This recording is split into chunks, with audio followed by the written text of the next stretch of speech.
आपके पास, under root ए है। क्या है आपके पास? अंडर रूट ए है। इस अंडर रूट ए को आपको गुणा करना है अंडर रूट ए से। तो बताइएगा कि क्या रिजल्ट आएगा, क्या रिजल्ट आएगा आपके पास। यानी अंडर रूट ए को आपको अंडर रूट ए से गुणा करना है, तो इस बात को ध्यान रखिए, ए आएगा, अंडर रूट हट जाता है। अंडर रूट ए को अगर आप अंडर रूट ए से मल्टीप्लाई करोगे तो आपके पास क्या रिजल्ट आएगा? ए रिजल्ट आएगा। ठीक है, मतलब मैं आपको समझाने की ये कोशिश कर रहा हूं कि अगर आप अंडर रूट 5 है, इसको अगर आप अंडर रूट 5 से गुणा करते हो ना, तो आपके पास है 5 आता है। कितना आता है आपके पास? है 5 आता है। और अगर मान लीजिए आपने इसको 3 बार गुणा कर दिया, अगर मान लीजिए आपने इसको कितनी बार मल्टीप्लाई कर दिया? 3 बार मल्टीप्लाई कर दिया। जैसे अंडर रूट ए गुणा अंडर रूट ए और गुणा अंडर रूट ए, तो अब आपके पास है क्या रिजल्ट आएगा? अब आपके पास है क्या रिजल्ट इसका आएगा? दीजिए जवाब आप जल्दी से। ए को पहले ए से गुणा करोगे, अंडर रूट ए को अंडर रूट ए से गुणा करोगे तो अंडर रूट हट जाएगा, और फिर इस ए को इससे गुणा करोगे तो ए अंडर रूट 2 ए अंडर रूट ए आएगा। एग्जाम्पल लीजिएगा, मान लीजिएगा आपके पास अंडर रूट 5 है, और ये कितनी बार गुणा है भाई? अंडर रूट 5 है, और अंडर रूट 5 की घात 3 लिख देना हम। अरे भाई एक ही तो बात है, अंडर रूट 5 की घात 3 लिख देंगे, इसका मतलब ये हो गया कि अंडर रूट 5 गुणा अंडर रूट 5 गुणा अंडर रूट 5 है। हुआ क्या? नहीं हुआ? तो इसका मतलब ये हो गया सर कि अंडर रूट 5 को हम कितनी बार मल्टीप्लाई करेंगे? 3 बार मल्टीप्लाई करेंगे। तो 3 बार अगर आप मल्टीप्लाई करते हो तो ये तो आपके पास है 5 हो जाएगा, तो 5 रूट 5, यानी कि ये 5 रूट 5 आपके पास है रिजल्ट आएगा। क्या रिजल्ट आएगा आपके पास? है 5 रूट 5 है। इस बात को ध्यान रखना है। ठीक है, और आगे कैलकुलेशन हम कर ही लेंगे कि अगर मान लीजिए आपके पास है, चलो एक और एग्जांपल का दे दीजिए आप आंसर। अंडर रूट ए है, इसकी पावर मान लो 4 हुआ, तो फिर क्या रिजल्ट आएगा? फिर आपके पास जो रिजल्ट आएगा ना, वो आएगा आपके पास है ए स्क्वायर। क्यों आएगा? क्योंकि इसको 4 बार लिखोगे आप, अंडर रूट ए गुणा अंडर रूट ए गुणा अंडर रूट ए गुणा अंडर रूट ए लिखोगे कि नहीं लिखोगे? ये ए बन जाएगा, ये भी ए बन जाएगा, और ए को ए से मल्टीप्लाई करते हो तो आपको पता है ए स्क्वायर आता ही है। ठीक है, और अगर मान लीजिए यहाँ 5 होगा, तो मान लो मैंने घात 5 लगा दी, अंडर रूट ए की घात 5 लगा दी। अब क्या हुआ? अब आप ये कहोगे देखो सर, अगर आप 5 घात लगा देते हो ना, तो 2 2 के जोड़े बनते हैं ना, 2 बार, एक बार 2 बार गुणा होता है तो ये रूट हट जाता है।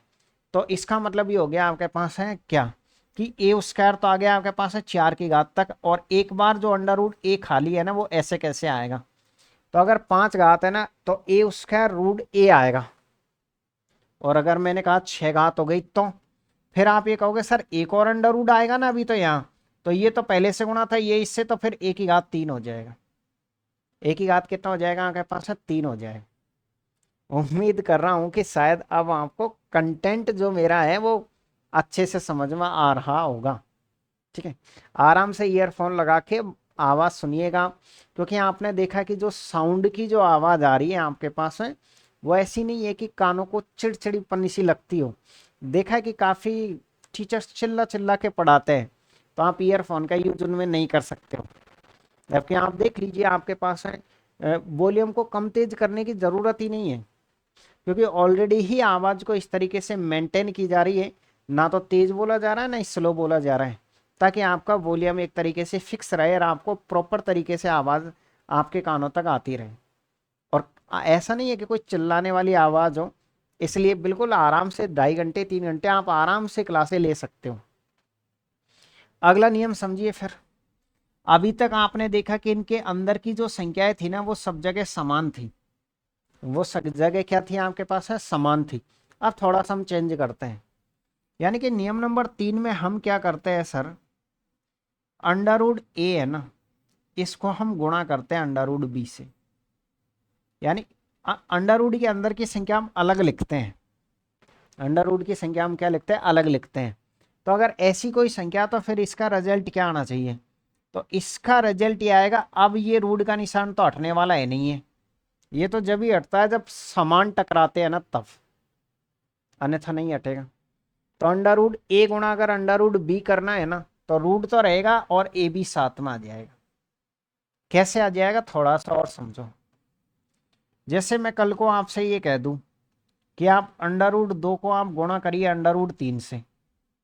अंडर रूट 2 को किससे गुणा करिए आप, अंडर रूट 2 को गुणा करिए अंडर रूट 3 से। अब आप ही बोल दीजिए वहीं से कि कितना रिजल्ट आएगा इसका, बोल दीजिए, मुझे कहने की क्या ज़रूरत है, बताओ। रूट का निशान तो हटेगा नहीं, अगर रूट का निशान नहीं हटेगा तो ये रूट 6 हो जाएगा। क्या हो जाएगा आपके पास है, रूट 6 हो जाएगा, ध्यान रखना आप। ऐसा इसमें नहीं है, ऐसा अगर मान लिया जाए ऐसा है आपके पास है, ऐसा कुछ पॉइंट लिखा हुआ है और क्या लिखा हुआ है आपके पास है, ये रूट के अंदर है ए बी सी लिखा हुआ है। क्या लिखा हुआ है आपके पास है, ए बी सी लिखा हुआ है। तो इसका मीनिंग्स ये होता है आपके पास में, क्या होता है कि ये रूट का निशान इसके ऊपर भी है, ये रूट का निशान इसके ऊपर भी है और ये रूट का निशान इसके ऊपर भी है। तो इसका विस्तार क्या हुआ सर, इसका विस्तार ये हुआ कि अंडर रूट ए गुणा अंडर रूट बी और गुणा अंडर रूट ये सी है आपके पास। यानी कि अगर ऐसा कोई पद है under root a under root b under root c, तो इसको क्या लिख सकते हो सर, इसको हम ये लिख सकते हैं, अंडर रूट का निशान तो हटने से ही रहा, under root a under root b under root c, under root का निशान तो हटने से ही रहा, यानी सर ये तो रहेगा। और ए बी सी है ना, इसको आप यहाँ लिख दीजिए, इसको आप यहाँ लिख दीजिए जो कि आपके पास यहाँ लिखा हुआ था। समझ में आ गया, इधर से इधर आना चाहिए और इधर से आपको इधर भी आना चाहिए, ये मैं आपको समझाने की कोशिश कर रहा हूँ। चलिएगा, अच्छा ऐसा किस किस में होता है, ऐसा भाग और गुणा दोनों के अंदर होता है, ऐसा प्लस माइनस में नहीं होता है। क्या कहा मैंने आपसे, थोड़ा वेट करो। देखो अगर मान लीजिए भाग का निशान हुआ, बट्टे का मतलब भाग होता है ना, ए अपॉन बी है, अंडर रूट का निशान है, ए अपॉन क्या है बी है, तो इसको आप क्या लिख सकते हो, अंडर रूट ए और गुणा अंडर रूट बी, इसको आप ये लिख सकते हो। क्या लिख सकते हो आप, अंडर रूट ए अपॉन अंडर रूट बी लिख सकते हो। यानी कि ये भाई साहब ये निशान इसके ऊपर भी है तो ये निशान आपके पास है इसके ऊपर भी है, इसका मतलब ये होता है। अब मान लीजिए कोई संख्या ऐसी लिखी हुई है, मान लो कोई संख्या ऐसी लिखी हुई है, तो इसको आप क्या लिख सकते हो फिर, यानी इसका मतलब ये होता है सर कि इसको एक साथ लिख दो, ए बट्टे बी लिख दो और अंडर रूट का निशान आप एक साथ चिंडा दो। तो इससे तो ये आना चाहिए, इससे ये आना चाहिए, आपको दोनों ही तरीके आपको आने चाहिए। कुछ और पॉइंटों से आप हेल्प लीजिए, अपनी मैथ को स्ट्रॉन्ग करिएगा। देखो ये अंडर रूट वाले पॉइंट है, आपको बहुत खास काम के हैं। मान लीजिएगा आपके पास है अंडर रूट का निशान है और ए प्लस बी लिखा हुआ है, या फिर माइनस हो, यहां पर कुछ फर्क नहीं पड़ेगा, आप पहले प्लस का ही ले लो। अंडर रूट ए प्लस बी लिखा हुआ है ना, तो इसका ये कतई मतलब नहीं है कि आप अंडर रूट ए प्लस अंडर रूट बी लिख दें, ये बात आप ध्यान रखिए, ये नहीं होता है। यानी कि ये संख्या और ये संख्याओं के मान अलग अलग आने वाले हैं। आप कहोगे कि कैसे आने वाले अलग अलग, तो वो आप समझ लीजिए, जैसे एक उदाहरण से समझाएं हम आपको, ठीक है, एक एग्जाम्पल से समझने की कोशिश करिएगा। Under root 4 plus under root 9 है और आपसे ये कहा जाए कि आप इसका मान बताइएगा। Under root 4 plus under root 9 है और आपसे ये कहा जाए कि इसका मान बताओ, तो इसका मान आता कितना है, तो आप ये कहोगे सर ये तो अंडर रूट 13 है, इसका मान तो अंडर रूट 13 है, और अंडर रूट 13 ही होता है, ये सही भी है। लेकिन अगर आपने ऐसा कर दिया, कैसे कि ये अंडर रूट का निशान इसके ऊपर मान लिया अंडर रूट 4 और प्लस अंडर रूट 9, तो आप ये बताइएगा ये 2 प्लस 3 ये तो 5 हो गया, जो कि गलत है, जो कि क्या है, गलत है। इसलिए हमने यहाँ नॉट इक्वल टू का निशान लगाया है। यानी कि ऐसा सिर्फ और सिर्फ गुणा और भाग में ही होता है कि ये निशान इसके ऊपर भी है तो ये निशान के इसके ऊपर भी है, ऐसा प्लस माइनस में कतई नहीं होता है। तो ये गलतियां आप बिल्कुल मत करिएगा आगे से, ठीक है। और बाकी कुछ एग्जाम्पल्सों में हम एग्जाम्पल देंगे ही आपको, नो डाउट, घबराने की ज़रूरत ही नहीं है। तो यानी कि मेरा कहने का मतलब ये था कि अंडर रूट 4 प्लस 9 था ना, तो नॉट इजकल टू काट के लिखो √4 प्लस √9। इसको आप ऐसा नहीं लिख सकते हो। तो ये आपके पास है नियम थे कितने, 5।